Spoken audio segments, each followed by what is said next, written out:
Hello, folks. Welcome back to another episode of Are You a Fan?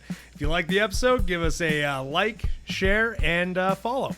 So, question for this week for the audience and for my co-host, Joker. What's up? If you lived in like a superhero universe, and that like with superheroes, supervillains, would you ever want to be a first responder, like a firefighter, a cop, a EMT? Maybe if I would, it'd be a firefighter, but like a cop, no.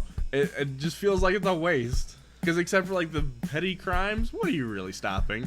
Yeah, and arguably, I feel like they get murked the most. Oh yeah, it's like the firefighter. I feel maybe an EMT are like the most useful ones of the first responders in a superhero universe. Because like you're gonna need to put out the fires, and you got civilians that might need your help as an EMT. But even then, like you have to be. I feel like at that point you're going into like military training. And I'm not disagreeing. It's still a horrible idea. But they feel more useful than actual cops do. Oh, completely. Cops in that verse aren't really, like, what are they really doing? Exactly. Except for, like you said, petty crimes and just maybe keeping people, like, on the up and up. But even then, like, I'm like, I still don't think I'd want to be a first responder because I'd be terrified anytime a call came in.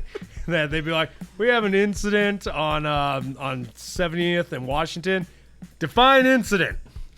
Yeah, like we need to know this before we go anywhere. It's like there's downed people. What downed them? Are there supers in the area?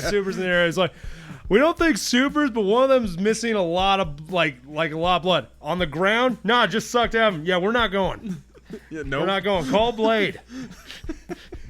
Get Blade out here, and we will show up. So, yeah, no, I couldn't. Even at working hospital security, I'm like, I probably wouldn't have even gotten to that job. You know how many hospitals get hit up in the superhero verse? So many. Oh, yeah. Okay, so that brings us into this week's character, Jane Foster, also Thor. Okay, so let's get into real world first. Jane Foster first appeared in Journey into Mystery, issue number 84, September 1962, and was created by plotter Stan Lee, scripter Larry Lieber, and penciler Jack Kirby. Hey, got the same team from last week. Which, I mean, makes sense because she also appears, I think, in the same exact issue that Thor did. Okay, yeah, actually, yeah, that would completely make sense then. So, named Jane Nelson in her first two appearances, she would go on to appear as the love interest of Dr. Donald Blake, the secret identity of Norse god superhero Thor, in nearly every issue through issue 136 of January of 1967 of the title by then renamed Thor. Which, makes sense. He's got to have that love interest side character. I don't know, that's pretty impressive, though, to go through that many with only one love interest for a superhero. It actually kind of is, because went through 5 years. Usually in comics, they go through way more than one in 5 years. You're not wrong. I mean, what's Spider-Man got, like 5? At least. Batman? Let's not even go into that. We could do a whole episode on Batman's love interests. Ooh. So in October 2014, the 4th volume of Thor, writer Jason Aaron and artist Russell Dotterman, in the first issue debuted a female character in the role of Thor after the classic hero is no longer able to wield Mjolnir.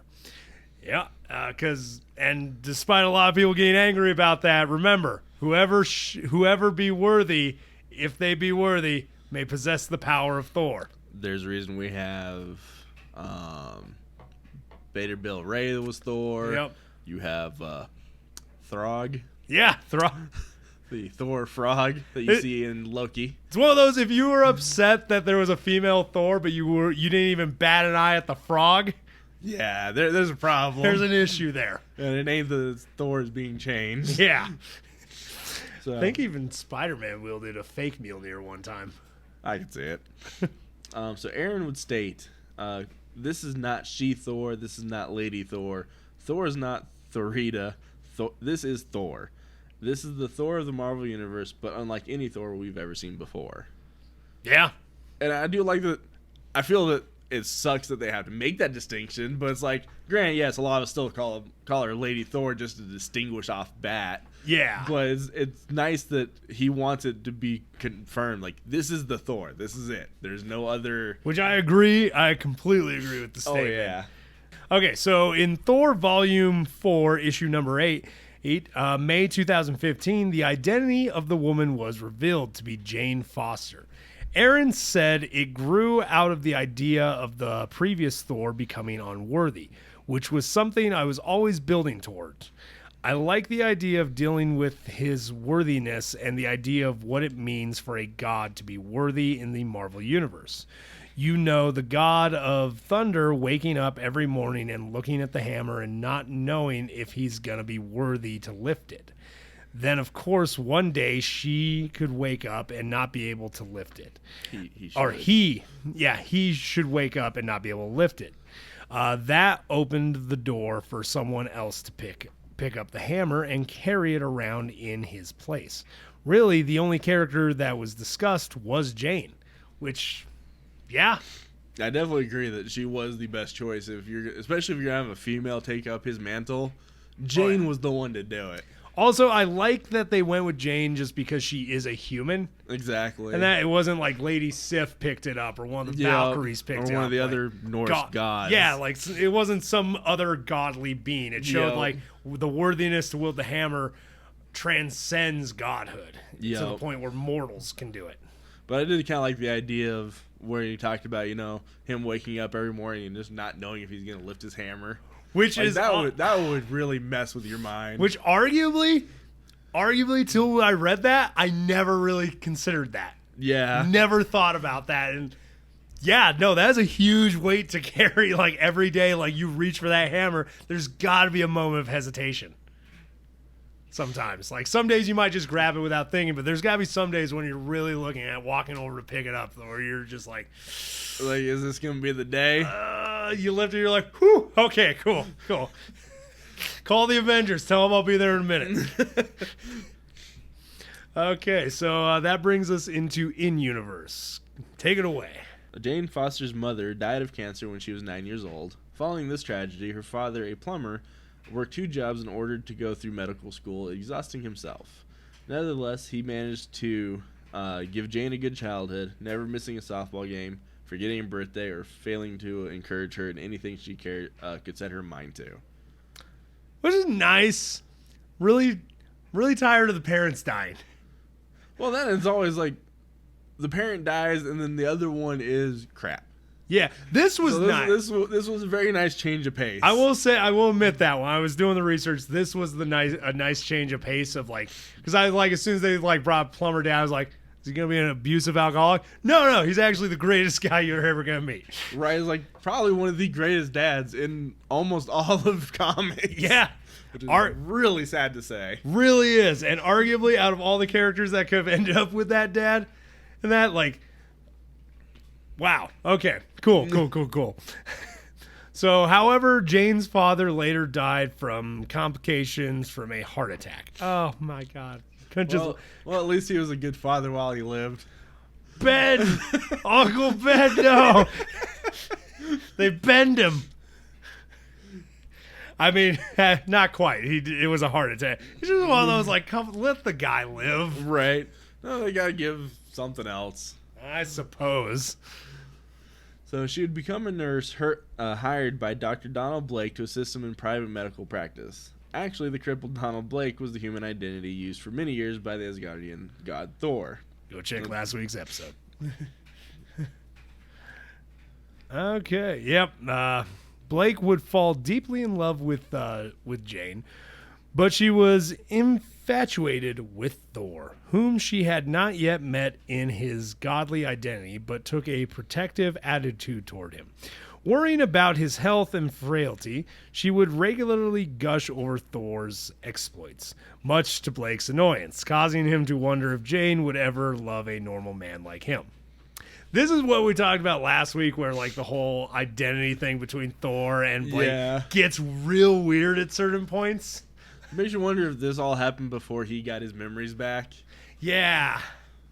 Because at that point, that is the question. Because that really, especially just the way it words that, is like, as we're loving a normal man like him, is like, does that mean he doesn't know that he's a god? Yeah, like, is he having amnesia between the switches? Like, what is happening here? Right. It was just really a weird thing to see. Oh, yeah. So later on, although Foster was strongly attracted to Dr. Blake, she would leave his medical practice and began working for Dr. Bruce Andrews when Blake did not try to rescue her during the Lava Man's attack on the city. However, she would later return after Cobra attacked, and Bruce submitted to him, and she felt that he was a coward. Yeah. Yep. Yeah, that was a trip. It's one of those Blake didn't save you because he was Thor at the time. Like, I get it, but that's what makes Secret Identity so difficult. Oh yeah. And I hate the excuse of I didn't tell you because I was keeping you safe. No. You know what keeps me safe? Knowing that I'm next to a guy that could be attacked at any moment. That makes me a lot safer because then I'll just not be near you. Yeah, then I'm a little more mentally prepared when I'm suddenly being held over a bridge. And that, like what about this has been safe for me?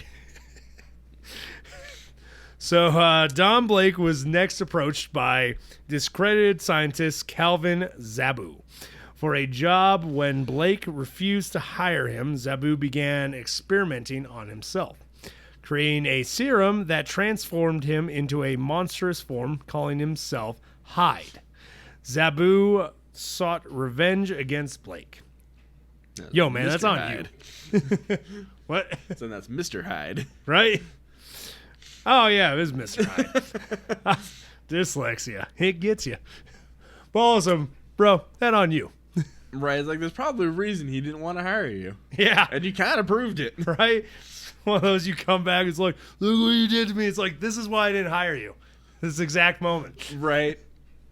So meanwhile, while this is happening on Earth, Thor would continue to petition to Odin to allow him to marry Jane Foster to no avail. However, Odin told Thor that should Jane prove herself to be brave, he would make her immortal. When Mr. Hyde attacked Blake's office, Thor was there to stop him. In response, Hyde began committing robberies disguised as Thor. Huh. That's lame. Right? And I feel like unless you're able to manipulate lightning yourself, nobody's going to believe you. Right? Like, who's buying this? But it's a comic, so I'm sure somebody was. Oh, yeah. So afterwards, Blake decided to reveal his dual identity to Foster.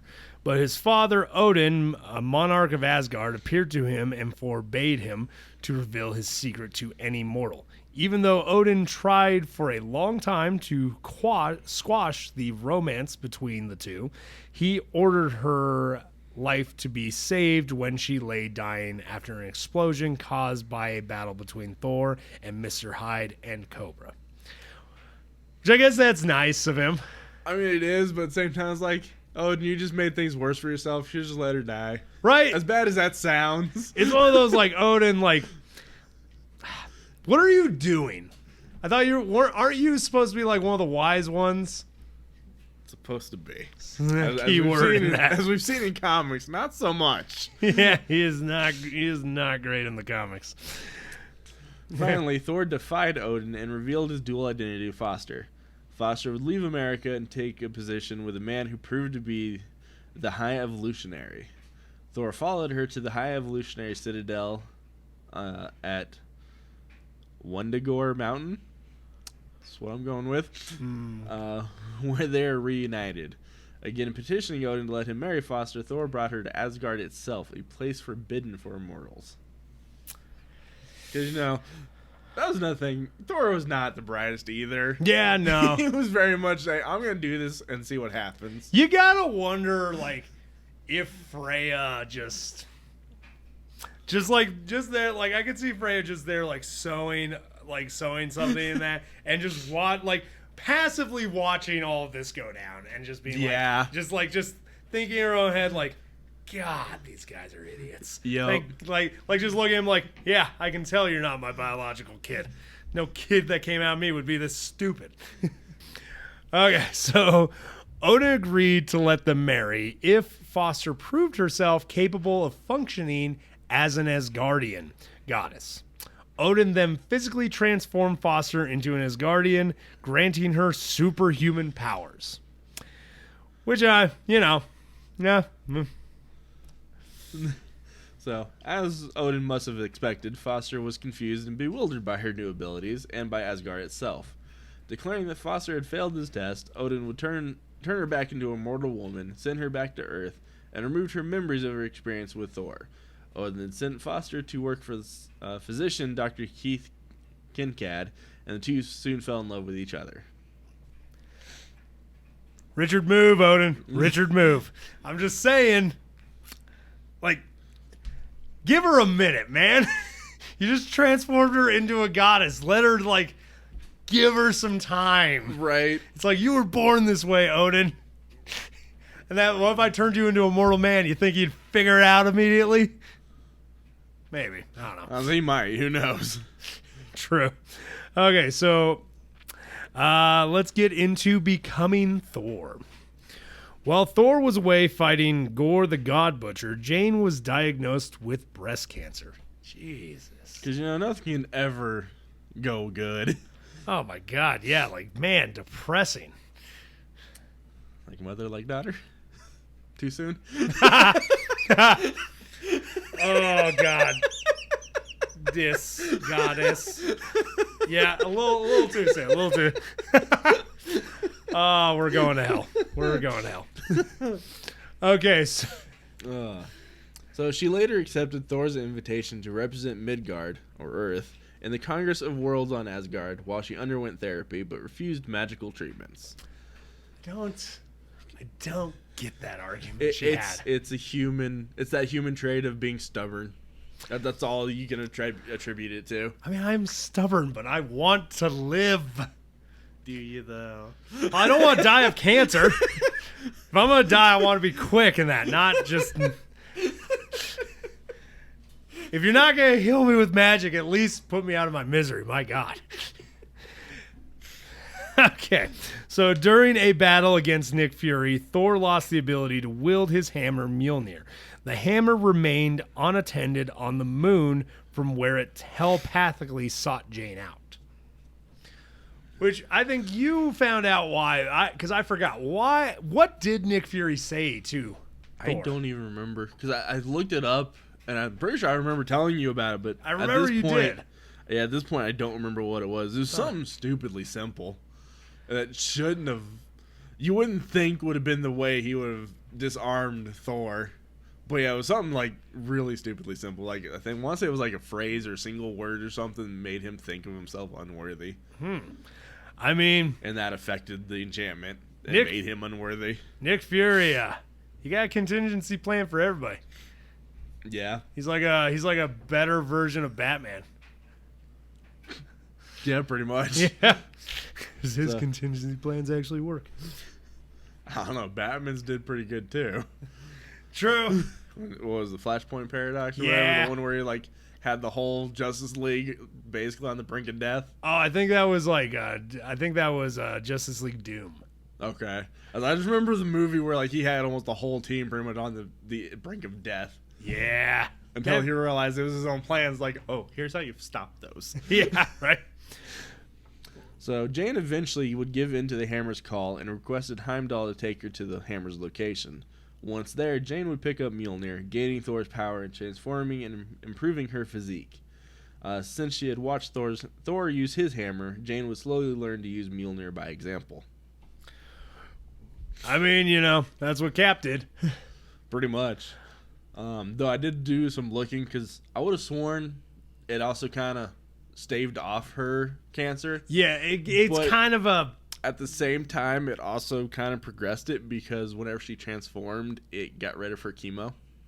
It purged that all from her body. It was kind of a weird mixed bag, if I remember correctly. Yeah. It was basically like, in the state of Thor, she was cancer-free, but also... As soon as she left the state of Thor, she had no chemo in her body. So the cancer would immediately become highly aggressive whenever she got out of the form. I remember seeing that it caused her to transforming a lot. Yeah. To a point where she actually ends up transforming one last time and sacrificing herself. Bitter end, man. Bitter end. But, you know, tis a superhero ending. But also, if nothing else, that proves that she was worthy to be Thor. Oh, completely. 100% worthy. Okay, well, let's get into powers and abilities. So, superhuman strength. Thor possesses class 100 strength and is easily capable of lifting 100 tons. Superhuman speed, superhuman durability. While in the form of an Asgardian goddess, Thor possesses virtually invulnerability and immunity to all known earthly diseases and infections. Very similar to the real Thor. Superhuman stamina, superhuman senses, self-sustenance. She is capable of surviving in the vacuum of space unaided. Self-sustenance, and that immediately I was like a plant? Right. Some photosynthesis going on here. So has a healing factor, longevity, energy manipulation, lightning, electrokinesis. Thor usually uses Mjolnir to channel her storm abilities, but she is capable of discharging lightning bolts without it, notably using it to destroy a frost giant's head from the inside. Holy cow, she is metal as... Oh, yeah. Rock on, Jane, rock on. Okay, nursing skills and medical training. Which, yeah, I feel like she was an EMT, she was a nurse. I feel like that comes with the territory. Oh, yeah. But I also kind of find it interesting where they kind of drew the line of being not a born Asgardian. Yeah. She wasn't quite as strong as Thor, but she was still pretty comparable. Oh, yeah. I was like, it wasn't the fact that she was a woman and Thor, well, because like, son's a guy, but it's like, he was an actual god. She and was human. Not only that, something I forgot to bring up in last week's episode, Thor is also one of, like, because he is the Odinson, his literal lineage in that makes him stronger than all the other, even the other male gods around him. Yep. So he also has like a leg up of just like genes. Exactly. So, but I did like that they did take that step towards like, no, she's human born. Yeah. So she's not gonna be as strong, but she's still pretty dang close. Yeah. Right. Like, I mean, in fact, she's still lifting 100 tons. That's nothing to scoff at. Yeah, man. no. Like that's. I mean, can you lift 100 tons, people? I wish. I can't even lift 100 pounds right now, I think. Okay. Let's get into other media. Take it away, Joker. So, similar to some of our past characters, she has surprisingly more than I was expecting. So, in television, Jane Foster appears in Marvel Superheroes, the Avengers Earth's Mightiest Heroes, Agents of S.H.I.E.L.D., episode The Well via archive footage from the film Thor the Dark World. Jane Foster in her Thor form appear in Avengers Secret Wars and appears in the Disney Plus show What If. Oh, yeah. Yeah, I forgot about that one too for a second. I was like, oh, wait, that's right. Yeah. Then obviously in the MCU, she portrays Jane Foster. Natalie Portman portrays Jane Foster in the first two Thor movies. Avengers Endgame via archival footage from deleted scene from Thor the Dark World. And then she is set to reprise her role in Thor Love and Thunder, taking up Thor's mantle. Which honestly, I was surprised when I saw how jacked she got. Oh, yeah. 'Cause I've seen Natalie Portman in a lot of roles in that. She's an amazing actress. But she's always been very kind of twiggy and thin. Like, yeah. Just like seeing her flex when she first got brought up on the cast thing, I was like, dang, where'd those arms come from? Right? I was like, those are like twice the size of normal for you, Natalie. Yeah, what's going like, on here? What are you doing? Like, who's your trainer, man? Like, right? Can I get a number? And then she has a surprisingly large set of games for Jane Foster and a Thor incarnation. Huh. They appear in Lego Marvel Avengers, Marvel Contest of Champions, Marvel Future Fight, Marvel Avengers Academy, Marvel's Avengers Alliance, and Lego Marvel Superheroes 2. So I guess a lot of those were like the phone games. Ah, that makes sense. But still, just the fact that she's still making appearances as her version of Thor at all is kind of amazing. It's kind of cool. I like it. And then the Jane Foster incarnation of Thor was available as an enhanced costume for Thor and Marvel Heroes. Which I heard was not a great game. Unfortunately, there's a lot of those. But still impressive, like how much media she actually does have. For being only since 2014 and not being she was very quiet during her time as Thor, so it was like it wasn't hugely popular, so it's amazing she's got so much. Which honestly, pretty cool. I like it. So I blame all the fanboys. God, right? Toxic fandoms. Anyway, I guess I'll ask the question, and you toxic people can check out now. You a fan, Joker? Oh, heck yeah. I was definitely, as soon as I saw they made a new version of Thor, it made me very interested, and I did enjoy the way they kind of changed it up for her. How she became. Oh, completely. And honestly, because it goes with the story, I was a fan when they first introduced the character concept and that, especially because, I knew enough about the character that I'm like, who's got the hammer now? Like, who's that? And then the reveal, I was like, Jane did deserve it. So, yeah. I've been a fan, too. I'm a fan, too. For anyone that's still listening, if you got something out of this, enjoyed the episode, or even liked the character before from a movie, a comic, cartoon, hell, even that t-shirt that you saw one time, you're a fan, too. If you want to jump on this train, why not subscribe and share with a friend? d-rael out. Y'all keep riding them rails.